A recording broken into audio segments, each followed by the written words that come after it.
ده هو انت لسه بتدور على صفحه الترندنج في يوتيوب؟ خليني اقول لك الصدمه ان يوتيوب خلاص شالها. خلاص اتشالت. من 2015 كنا بنعتمد على الترندنج علشان نعرف الفيديوهات اللي مكسره الدنيا، بس في يوليو 2025 يوتيوب قرر ان هو يشيلها رسميا. طب ايه البديل؟ البديل قسم اسمه شورتس، متقسم على حسب نوع المحتوى، موسيقى، بودكاست، افلام، العاب، يعني كل حاجه في مكانها.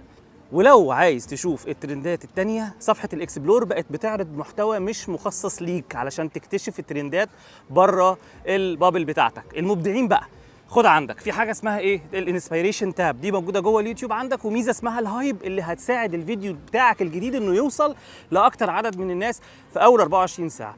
يعني خلاص مفيش ترند موحد، كل واحد بقى عنده خوارزميات بتفهم دماغه ايه اللي يعجبه وايه اللي ما يعجبوش. انت شايف ده من وجهة نظرك تطور، ولا كنت حابب ان الترندنج القديم يبقى موجود؟ يا ريت تسيب لي رايك في الكومنتات، عايز اعرف ايه رايكم وانتوا شايفين الموضوع ده كويس ولا الموضوع ده مش كويس. شكرا لكم.